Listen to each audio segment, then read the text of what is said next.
Today we're going to talk about the 5 trauma responses that can come up in our everyday lives, how to recognize them, and where are these behaviors coming from? What is our nervous system doing during these processes? Are we in sympathetic or parasympathetic? Are we in hyper or hypoarousal? What is the fawn response? Oftentimes we'll see people pleasers have a fawn response. So they'll do anything to say yes, to keep the peace. They'll override their own needs, wants, desires in order to keep the peace and to say yes to others. They'll also feel responsible for other people's happiness. Oftentimes the fawn response can come up as a result of having had to keep other people happy in order for them not to become abusive or neglectful towards us. And so it was our survival response to keep the other people around us happy in order to keep ourselves safe. And the downside, among many, to that is that we forget how to detect what we want, what we like, what makes us happy, what we need, and even how we feel. And so that is a little bit about the fawn response. The fight response. We'll see people have a fight response when they're always suspicious of other people. They're always on guard. And when people tell them something fairly neutral, they'll take it as an attack and they'll respond as if what they took in was an attack. So even if you say, I noticed you're wearing blue today, they might take that as, you think that blue is a bad color, or whatever it is, right? So you say something fairly neutral and it comes up with a very hostile, defensive, aggressive response because they took that neutral comment as an attack. So it's really a lack of trust. It's being on guard. It's being suspicious. And in order to make them feel a little bit safer, they feel a need to control environments or to control others in order to feel more empowered and to feel more trusting, in some way. And so that is how the fight response can come up in everyday life. How does the flight response come up in everyday life? The flight response comes up in a few different ways.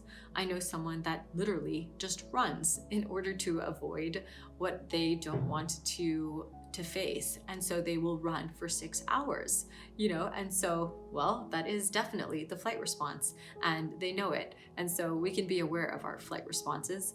And other ways that the flight response happens that are a little bit more subtle is when we use avoidance, when we use distraction, or when we have impulsive behaviors that actually put our safety at risk, such as speeding or such as being unsafe in some ways because we want to get completely lost in a distractive activity that will take our entire being and mind off of something.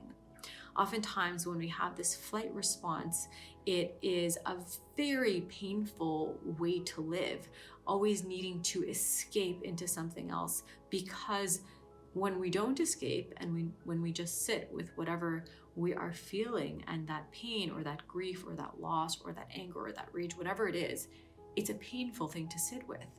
And so it's literally living in flight of that.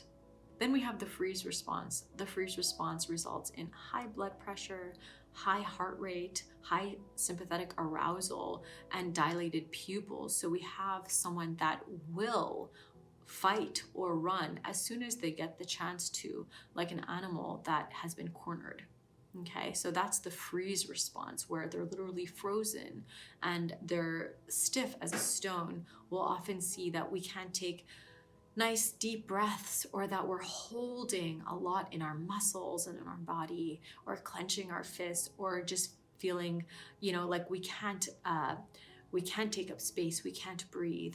It's very much in an immobile, frozen, stiff state that's even affecting our muscles and our respiratory muscles. And then we have a shutdown response.